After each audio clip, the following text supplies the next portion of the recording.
है एवरीवन, स्वागत है आप सभी का मेरे YouTube channel learning academy by Varsha पर। तो हमने क्लास 8 का जो चैप्टर 3 है उसका फर्स्ट पार्ट कर लिया है। उस वाले पार्ट में हमने जो चैप्टर किया है वो संश्लेषित रेशे और प्लास्टिक के बारे में हमने उसमें पढ़ा है। और अब हम पढ़ेंगे पार्ट 2, कोयला और पेट्रोलियम। ऐसे इसलिए है क्योंकि जो पहले एनसीईआरटी आ रही थी 2020 से 2021 तक, उसमें ये चैप्टर इंक्लूड था। बट अब जो एनसीईआरटी आ रही है उसमें से ये चैप्टर हटा दिया गया है और उसकी जगह ये वाला चैप्टर ले लिया गया है। तो हमें इस वजह से वो भी पढ़ना पड़ा, क्योंकि जो सीटेट में या यूपी टेट में जो हमारे एग्ज़ाम्स होते हैं उसमें यहाँ से भी क्वेश्चन आते हैं। तो उसी हिसाब से हमें ये चैप्टर भी पढ़ना ज़रूरी था।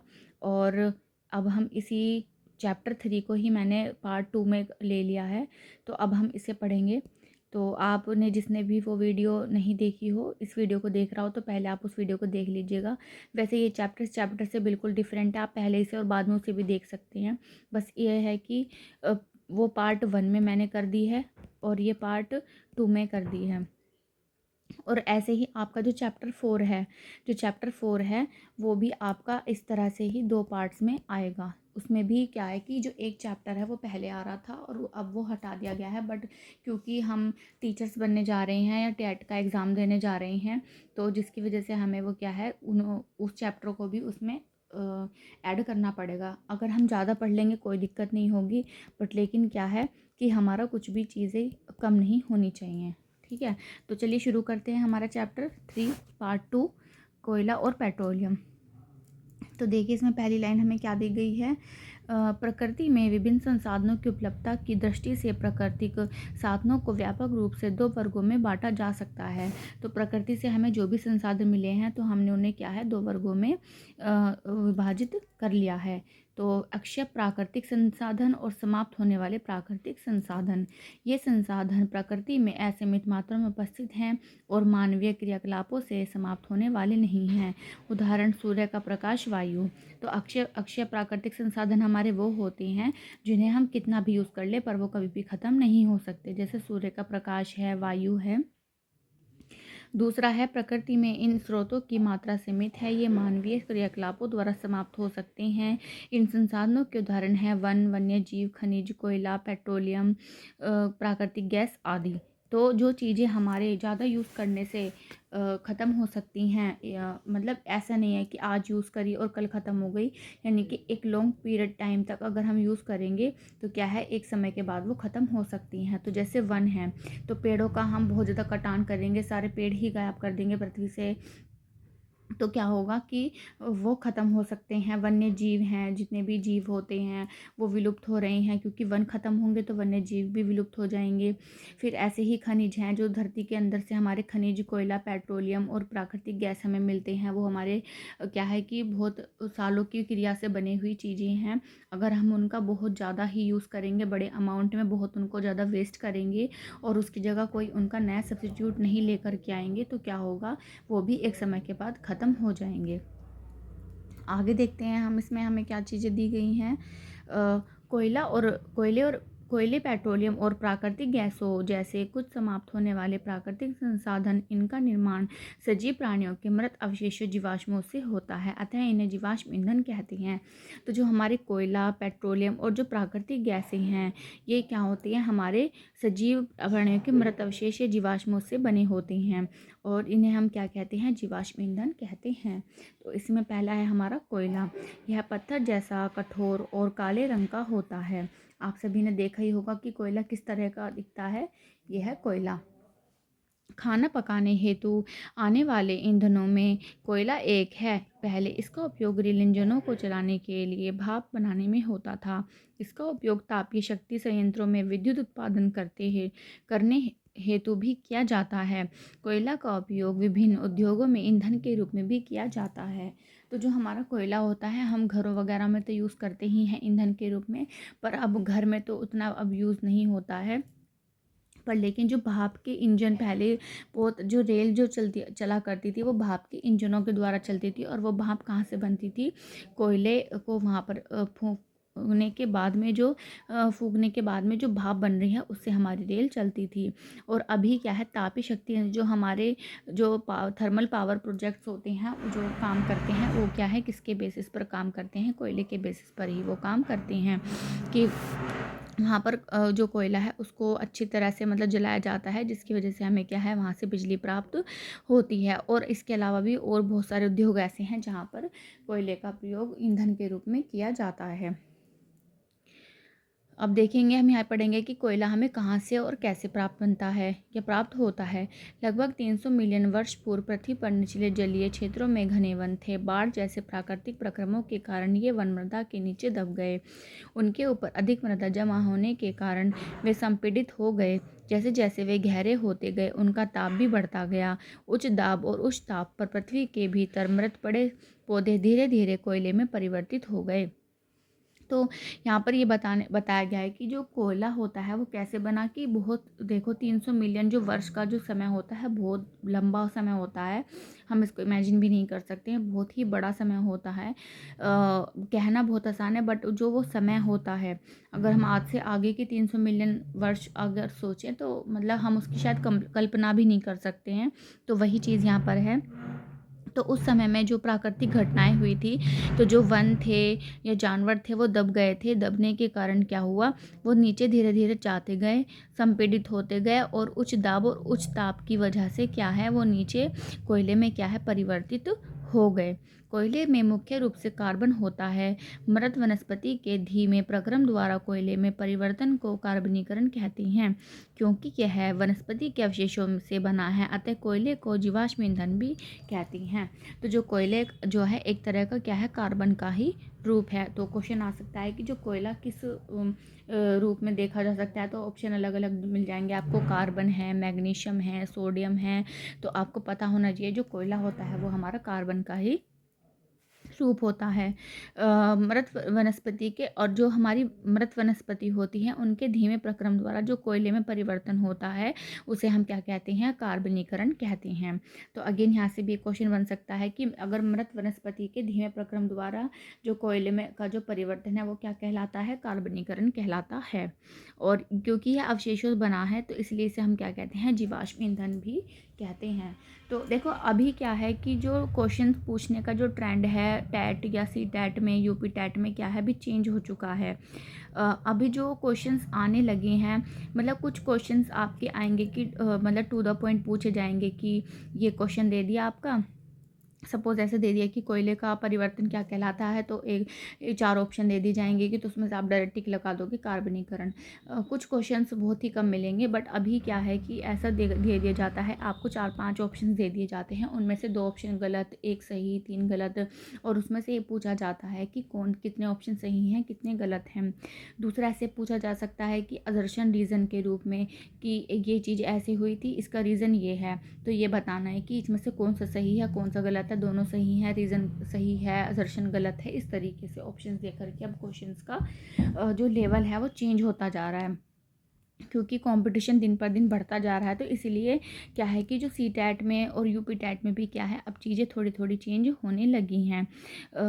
तो इसीलिए मैं चाहती हूँ कि हम कुछ भी चीज़ें पढ़ें इस तरीके से पढ़ें कि कोई भी आपका सवाल छूटे ना, है ना। ऐसा फील ना हो कि अरे ये तो हमने पढ़ लिया होता तो हमारा ये क्वेश्चन गलत नहीं होता। तो हम चाहे चीज़ें एक्स्ट्रा पढ़ ले बट कम नहीं होनी चाहिए कि एक भी क्वेश्चन छूटे। देखो अगर एक बार में भी अगर आपका एग्ज़ाम यूपी टैट हो चाहे सी टैट हो तो आप दे करके बिल्कुल निश्चिंत हो जाएंगे। आपका फोकस सारा का सारा सिर्फ और सिर्फ आपकी वैकेंसी पर होगा, उसके सिलेबस पर, उसकी तैयारी पर होगा। बट अगर आपका पहले ही अटेम्प्ट में ये एग्ज़ाम्स पास नहीं होते हैं तो आप ना तो इधर के रहेंगे ना इधर के, क्योंकि देखो सी टैट तो फिर भी साल में 2 बार हो जाता है। पर जैसे यूपी टैट है ये गवर्नमेंट के ऊपर बेस्ड है कि वो मन कर रहा है तो लेंगे, मन कर रहा है तो नहीं लेंगे। तो क्योंकि अब हमारा यूपी टैट भी हमें पता है जब डेट दी हुई है, फॉर्म फिलिंग का ये सब प्रोसेस अब अभी जनवरी लास्ट में इन लोगों ने बोला है, अब देखते हैं आगे क्या होगा। और फेब में 8 फेब को अगर सी टैट होगा तो होपफुली कि सीटेट का तो खैर हमें कंफर्मेशन है कि जब उन्होंने वो, क्योंकि वो टाइम अपना टाइम पर ही समय से करते हैं, क्योंकि सेंट्रल लेवल की बात आती है। बट यूपी टेट का थोड़ा सा कन्फ्यूजन है। बट आप अभी भी यही मान के चलिएगा कि जो एग्ज़ाम है वो उसी समय पर होगा, और फॉर्म फिलिंग के प्रोसेस से पहले ही आप चीज़ें सब कुछ कर लें, क्योंकि ऐसा भी हो सकता है कि फॉर्म फिलिंग के बाद कुछ ही टाइम मिले आपको, और फिर क्या हो कि आपका वो एग्ज़ाम समय जो है, मतलब एग्ज़ाम उस टाइम पीरियड में जब भी एग्ज़ाम होगा आपका, तो आपको इतना समय मिले ही ना कि आप सारा सिलेबस कवर कर सको। तो ये ज़रूरी है पहले से ही आप चीज़ों को करके रख लें, और फर्स्ट अटैम्प्ट में ही आप अपना एग्ज़ाम क्लियर करें। ठीक है, चलिए आगे बढ़ते हैं। देखो यहाँ पर ये कोयले की खान दी हुई है, कुछ इस तरीके से कोयला निकाला जाता है। वायु में गर्म करने पर कोयला जलता है और मुख्य रूप से कार्बन डाइऑक्साइड गैस उत्पन्न करता है। उद्योग में कोयले के प्रक्रम द्वारा कुछ उपयोगी उत्पाद प्राप्त किए जाते हैं, जैसे कोक, कोलतार और कोयला गैस। तो जो प्रक्रम होता है, मतलब कोयला को प्राप्त करने का, उसमें जो उत्पाद हमें मिलते हैं क्या होते हैं, वो कोक, कोलतार और कोयला गैस। तो क्वेश्चन यहाँ से भी आ सकता है कि जो कोयले के प्रक्रमण से जो उत्पाद प्राप्त होते हैं वो कौन कौन से हैं। कोक है, कोलतार है और कोयला गैस है। देखो ये जो हाईलाइटेड मैंने लाइंस यहाँ पर की हुई हैं, अपने आप में ही ये क्वेश्चन और आंसर दोनों का मिक्सअप है। तो आप ऐसे मत सोचिएगा कि ये तो छोटे बच्चों की चीज़ें हैं, ये तो हमें पता ही है, पता सबको होता है, बट लेकिन एग्ज़ाम टाइम में हम कंफ्यूज हो जाते हैं। बस उसी कन्फ्यूजन को दूर करने के लिए हमें चीज़ों को तरीके से पढ़ना ज़रूरी है। और देखो समय है आपके पास, तो मैं बिल्कुल कहूँगी कि अपने नोट्स बनाइए। अपने हैंड्स के जो नोट्स बने हुए होते हैं उनकी बात ही अलग होती है ना। और एग्ज़ाम से 10 दिन पहले तो आप कुछ भी सब कुछ छोड़ दो, बस अपने नोट्स ही पढ़ो। दूसरा क्या है कि आपको एक, अगर आपके पास समय नहीं है तो आप वीडियो को 2 बार देखो, 4 बार देखो, और 2x की स्पीड पर करके देखो, है ना। मुझे पता है कि अगर आप डायरेक्टली 1 की स्पीड पर देखोगे, नॉर्मल स्पीड पर देखोगे, तो बहुत लंबा हो जाता है वीडियो, पर लेकिन मुझे बहुत स्पीड में मैं भी नहीं चल सकती हूँ। बट आप अपनी कन्वीनियंस के हिसाब से 1.5x पर, 2x पर क्या है, वीडियो को देख सकते हैं। आगे बढ़ते हैं। नेक्स्ट है हमारा कोक। यह एक कठोर, सरंध्र और काला पदार्थ है। यह कार्बन का लगभग शुद्ध रूप है। कोक का उपयोग इस्पात के औद्योगिक निर्माण और बहुत से धातुओं के निष्कर्षण में किया जाता है। तो जो ये क्या होता है, ये कठोर रूप होता है, और कैसा होता है, सरंध्र होता है, यानी कि इसके बीच में हल्के हल्के से, मतलब ऐसे पोर्स होंगे इसके अंदर। काला होता है, और लगभग कार्बन का क्या है, ये शुद्ध रूप है, और इसको इस्पात के औद्योगिक निर्माण और धातुओं के निष्कर्षण में क्या है, इसका उपयोग किया जाता है। इसके बाद आता है कोलतार। ये हमारे कोयले के ही भाग हैं, तो हम उसी के बारे में पढ़ रहे हैं। यह एक अप्रिय गंध वाला काला द्रव होता है। यह लगभग 200 पदार्थों का मिश्रण होता है। कोलतार से प्राप्त उत्पादों का उपयोग प्रारंभिक पदार्थों के रूप में दैनिक जीवन में काम आने वाले विभिन्न पदार्थों के औद्योगिक निर्माण में तथा उद्योगों जैसे संश्लेषित रंग, औषधि, विस्फोटक, सुगंध, प्लास्टिक, पेंट, फोटोग्राफिक सामग्री, छत निर्माण सामग्री आदि में होता है। रोचक तथ्य यह है कि मौत और अन्य कीटों को भगाने हेतु प्रयोग में लाई जाने वाली नैफ्थलीन की गोलियां भी कोलतार से ही प्राप्त की जाती हैं। तो जो हमारा कोलतार होता है, तो ये हमारा औद्योगिक निर्माण में और उद्योगों में होता है। जैसे संश्लेषित रंग होते हैं औषधि में, विस्फोटक में, सुगंध में, प्लास्टिक, पेंट में, फोटोग्राफिक सामग्री में, छत निर्माण में। और आपने देखा भी होगा सड़क पर जो कोलतार ऐसे, मतलब जो काली सड़क बनाई जाती हैं, तो काला काला सा एक द्रव होता है जिसको वहाँ पर गेरा जाता है, डाला जाता है, तो वो भी यही होता है आपका कोलतार। तो इतनी सारी चीज़ें। आजकल पक्की सड़कों के निर्माण में कोलतार के स्थान पर एक पेट्रोलियम उत्पाद बिटुमिनस का प्रयोग किया जाता है। तो मतलब पहले ये कोलतार यूज़ हो रहा था, अब उसकी जगह क्या यूज़ होने लगा है, पेट्रोलियम उत्पाद बिटुमिन का प्रयोग होने लगा है। इसके बाद है कोयला गैस। कोयले के प्रक्रमण द्वारा कोक बनाते समय कोयला गैस प्राप्त होती है। यह कोयला प्रक्रमण संयंत्रों के निकट स्थापित बहुत से उद्योगों में ईंधन के रूप में उपयोग की जाती है। तो जो कोयला गैस होती है, ये क्या करती है आपके, मतलब जो विभिन्न तरह के उद्योग में जो ईंधन के रूप में क्या है, इसका उपयोग किया जाता है। इसके बाद है यहाँ से, मतलब कोई ऐसी कोई चीज़ पूछी नहीं जाएगी, तो इसलिए मैंने यहाँ पे कुछ भी हाईलाइट नहीं किया है। तो कोयले के बारे में हमने पढ़ ली है। अब हम पढ़ेंगे क्या, पेट्रोलियम। ईंधन के रूप में पेट्रोल का उपयोग हल्के स्वचालित वाहनों जैसे मोटरसाइकिलों, स्कूटरों और कारों में होता है। भारी मोटर वाहनों जैसे ट्रकों और ट्रैक्टरों को चलाने के लिए डीजल काम आता है। ये ईंधन प्राकृतिक स्रोत से प्राप्त होते हैं जिसे पेट्रोलियम कहते हैं। तो आपको पता ही होगा, जो मोटरसाइकिल हैं, स्कूटर है, कार हैं, कोई भी वाहन होते हैं तो उनको चलाने के लिए हम किसका यूज़ करते हैं? पेट्रोलियम का यूज़ कहते हैं। ये एक तरह का जो है ये हमें मतलब प्रकृति से ही प्राप्त हुआ है। प्रकृति से मतलब कि जीवाश्म जो होते हैं हमारे, वो प्रकृति के नीचे दब गए थे और दबने के बाद जो प्रक्रिया हुई उससे क्या होता है, हमें पेट्रोलियम क्या प्राप्त हुआ। पेट्रोलियम शब्द की उत्पत्ति पेट्रा यानी कि चट्टान एवं ओलियम तेल से हुई है, क्योंकि ये जमीन के नीचे की चट्टानों के मध्य से निकाला जाता है। तो यहाँ पर ये क्वेश्चन पूछने के लिए आता है कि जो पेट्रोलियम शब्द को ऐसे क्वेश्चन आएगा कि जो पेट्रोलियम शब्द है इसको मतलब डिफ़ाइन कीजिए या किस तरीके से बना है। तो आपको वहाँ पर दिया होगा ऑप्शन में कि पेट्रा का मतलब होता है चट्टान और ओलियम का मतलब होता है तेल। तो आपको ये याद रखना है, जो पेट्रोलियम है इन दो शब्दों से मिलकर के बना हुआ है। और कहाँ पर होता है? ज़मीन के नीचे चट्टानों के मध्य है। पेट्रोलियम का निर्माण समुद्र में रहने वाले जीवों से हुआ। जब ये जीव मृत हुए, इनके शरीर समुद्र के पेंदे में जमकर जम गए और फिर रेत तथा मिट्टी की तहों द्वारा ढक गए। लाखों वर्षों में वायु की अनुपस्थिति, उच्च ताप और उच्च दाब ने मृत जीवों को पेट्रोलियम और प्राकृतिक गैस में परिवर्तित कर दिया। तो जो आपका पेट्रोलियम होता है ये कहाँ से मिलता है? जो समुद्र में आपके जीव होते हैं, जब वो मर गए, मरने के बाद वहाँ पे क्या हुआ, वो समुद्र की पैंदी में दब गए, तो रेत और मिट्टी की तहों के नीचे उनके ऊपर काफ़ी सारी मोटी मोटी लेयर्स बन गई। तो काफ़ी लाखों सालों बाद जब उनके अंदर काफ़ी दाब और ताप की वजह से क्या हुआ, वो जो चीज़ें थी वो क्या है, वायु की अनुपस्थिति में उच्च ताप पर क्या हो गई, पेट्रोलियम और प्राकृतिक गैस में क्या है, परिवर्तित हो गई। तो यहाँ से भी आपको क्वेश्चन देखने के लिए मिल सकता है, ये भी आपका इम्पोर्टेंट है कि जो पेट्रोलियम की उत्पत्ति कैसे हुई और मतलब क्या क्रियाएं होती हैं। वहाँ पर हो सकता है वायु की उपस्थिति भी आ जाए ऑप्शन में, एक उच्च ताप की जगह कम ताप आ जाए। तो ये वहाँ पर जो कंडीशंस हैं आपके पेट्रोलियम प्राकृतिक गैस के बनने की, तो इन कंडीशंस का आपको पता होना चाहिए कि वायु की अनुपस्थिति होती है, लाखों वर्षों में होता है, उच्च ताप पर और उच्च दाब पर होता है ये काम। ठीक है। इसके बाद है पेट्रोलियम तेल और गैस की परत जल की परत के ऊपर है, ऐसा क्यों? देखो, जो पेट्रोल होता है हमारा, वो जो उसकी जो परत होती है वो हमारे जल की परत के ऊपर होती है। याद करिए कि तेल और गैस जल से हल्के होते हैं, इसमें मिश्रित नहीं होते। तो हमने मतलब पढ़ा था कि जो तेल होता है वो आपका जल से क्या होता है, हल्का होता है। ठीक है, जल से हल्का होता है, जिसकी वजह से जो तेल होता है वो ऊपर तैरता है और जो जल है वो नीचे रहता है। इसके बाद है विश्व का पहला तेल का कुआं पेनिसवेलिनिया अमेरिका में 1859 में प्रवेदित ड्रिल किया गया था। 8 वर्ष बाद 1867 में असम के माकुम नामक स्थान पर तेल का पता चला। तो हमारे इंडिया में जो पता चला था 1867 में असम के माकुम नामक स्थान पर। भारत में तेल असम, गुजरात, बॉम्बे हाई और गोदावरी तथा कृष्णा नदी के बेसिन में पाया जाता है। तो ये वो जगह है जहाँ पर हमारे भारत में क्या है, तेल को पाया जाता है। इसके बाद है पेट्रोलियम का परिष्करण, मतलब उसको निकालना। पेट्रोलियम गहरे रंग का तेलीय द्रव है। इसकी गंध अप्रिय होती है। यह विभिन्न संघटकों जैसे पेट्रोलियम गैस, पेट्रोल, डीजल, स्नेहक तेल, पैराफिन, मोम आदि का मिश्रण होता है। जो पेट्रोल होता है वो हमारा गहरे रंग का क्या होता है, तेलीय द्रव होता है।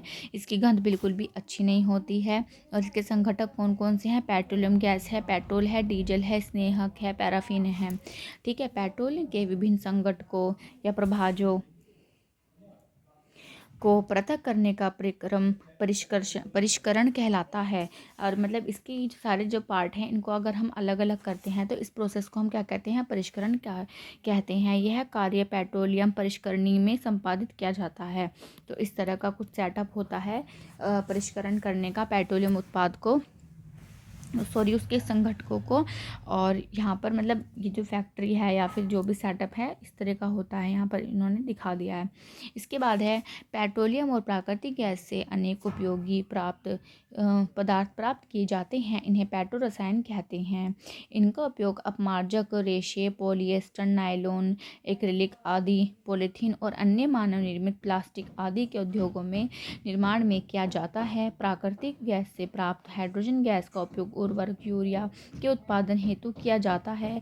अपने बहुत अधिक व्यावसायिक महत्व के कारण पेट्रोलियम को काला सोना भी कहते हैं। तो देखो हमने जो उस वीडियो में पढ़ा था पार्ट 1 में कि जो संश्लेषित रेशे वाले पार्ट में, तो वहाँ पर हमने पढ़ा था कि जो पेट्रो रसायन होते हैं वो कहाँ से आते हैं, यहीं से वो हमें मिलते हैं। तो और उसका यूज़ क्या है कि पॉलिएस्टर, नायलॉन, एक्रिलिक आदि या पॉलीथीन निर्मित प्लास्टिक आदि इन सब उद्योगों निर्माण में भी क्या है पेट्रो रसायन का उपयोग किया जाता है। दूसरा, जो प्राकृतिक गैस से जो हमें हाइड्रोजन गैस प्राप्त होती है, जो उसका उपयोग उर्वरक के उत्पादन हेतु किया जाता है। इसके बाद है कि जो पेट्रोलियम होता है उसको हम दूसरे नाम यानी कि काले सोना के नाम से भी जाने जाता है। और ये क्वेश्चन भी आता है, ये भी इम्पोर्टेंट है। ये तो मतलब कॉम्पिटिटिव एग्जाम से मल्टीपल टाइम्स पूछा गया है कि काला सोना किसे कहा जाता है, पेट्रोलियम को कहा जाता है ना। तो इसके आगे है प्राकृतिक गैस। प्राकृतिक गैस एक महत्वपूर्ण जीवाश्म ईंधन है क्योंकि इसका परिवहन पाइपों द्वारा सरलतापूर्वक हो जाता है। प्राकृतिक गैस को उच्च दाब पर संपीड़ित प्राकृतिक गैस सीएनजी के रूप में भंडारित किया जाता है।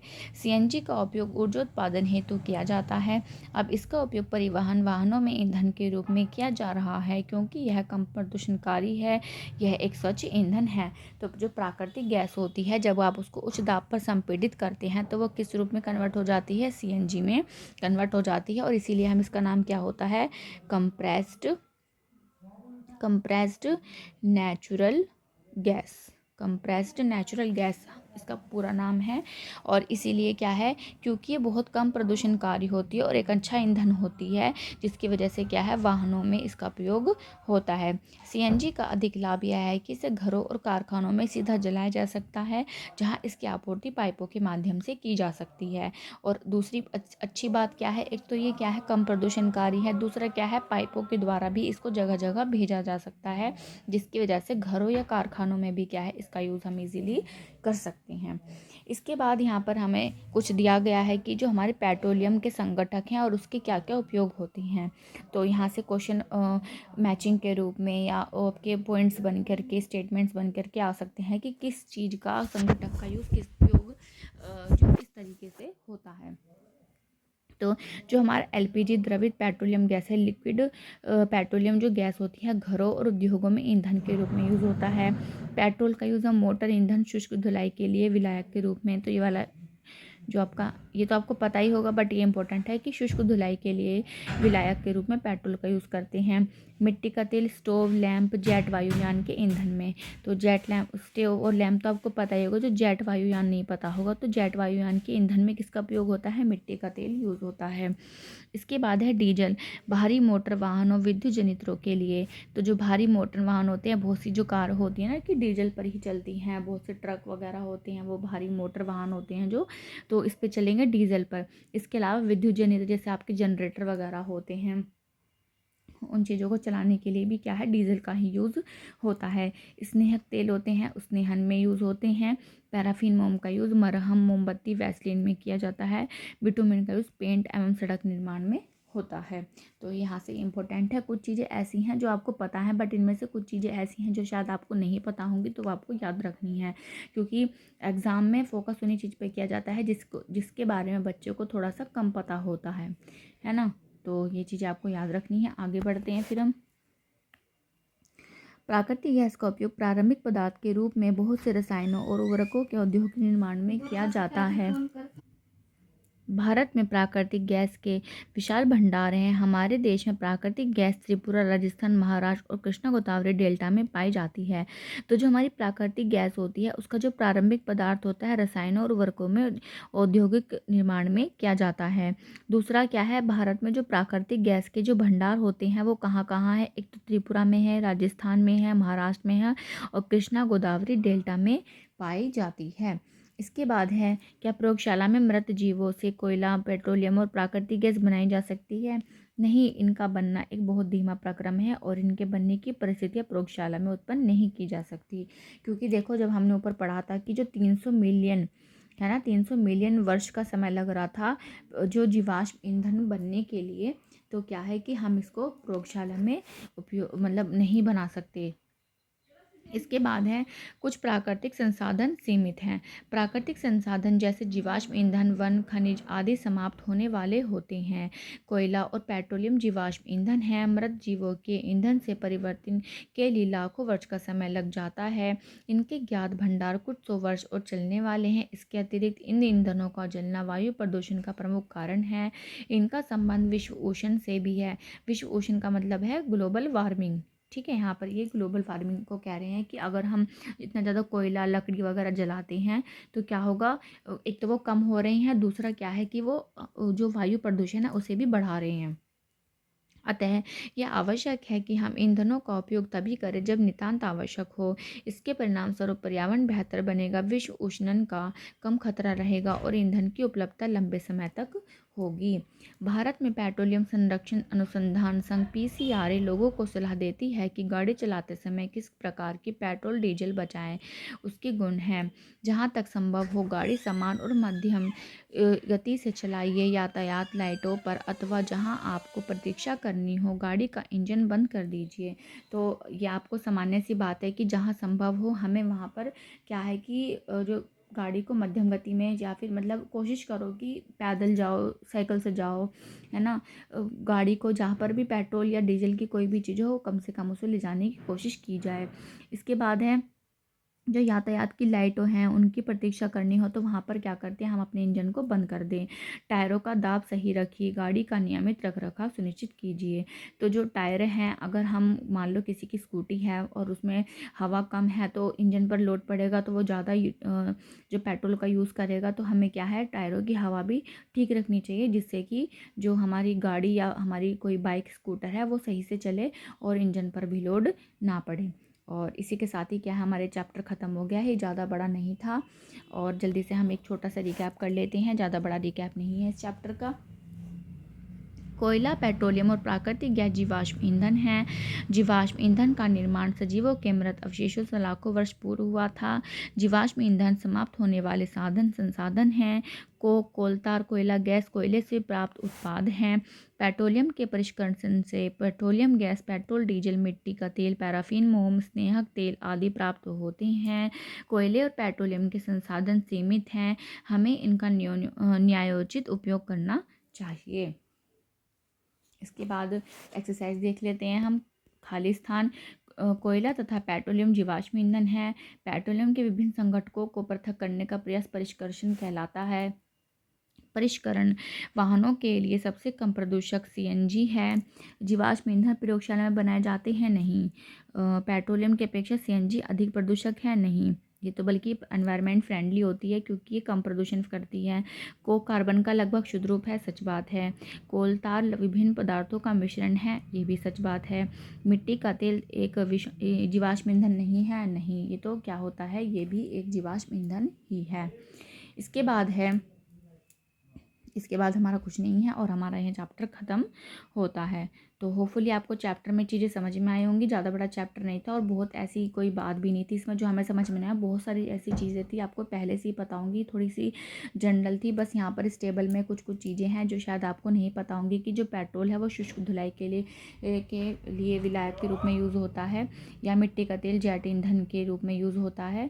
बाकी सब आपको चीज़ में पता ही होगा। ऐसी कोई खास वैसे चैप्टर में था नहीं, बट फिर भी क्या है कि हम ऐसी कोई भी चीज़ नहीं छोड़ेंगे जो हमारे एग्ज़ाम को क्या करे, रह जाए और हम बाद में पछताएं कि अरे वो वाला टॉपिक था या वो वाली लाइन थी रह गई थी और हम उसे तभी कर लेते तो अच्छा होता। तो अब वो वाले रिग्रेट ना रहे, इसलिए क्या है, हम हर चीज़ को अच्छे से कवर करते हुए चलेंगे। तो और आपको मेरी स्पीड स्लो लगती है तो आप अपने हिसाब से स्पीड को तेज़ या कम तो मैं नहीं कहूँगी, तेज़ ही करके पढ़िएगा। उससे आपका समय भी बचेगा और आपको क्या है, चीज़ें समझ में भी आ जाएंगी। तो और ये हमने चैप्टर पहले किया था पार्ट 1 में, जिसमें संश्लेषित रेशे और प्लास्टिक के बारे में था। और ये पार्ट 2 था इसका। चैप्टर दोनों ही, वो भी चैप्टर 3 है और ये भी चैप्टर 3 ही है। अब इसके बाद हमारा चैप्टर 4 आएगा, उसके भी हमारे 2 पार्ट होंगे, ठीक है। क्योंकि वहाँ पर भी क्या है, चैप्टर्स को कुछ चैप्टर को हटा दिया गया था, बट एग्ज़ाम के पॉइंट ऑफ व्यू से वो इम्पोर्टेंट है, तो हम उन्हें भी कवर करेंगे। तो अच्छे से पढ़ते रहिए, नोट्स बनाते रहिए, एग्ज़ाम आपका हो जाएगा समय से ही, ऐसी हम आशा करते हैं। और मिलते हैं फिर नेक्स्ट वीडियो में, तब तक के लिए बाय एंड टेक केयर।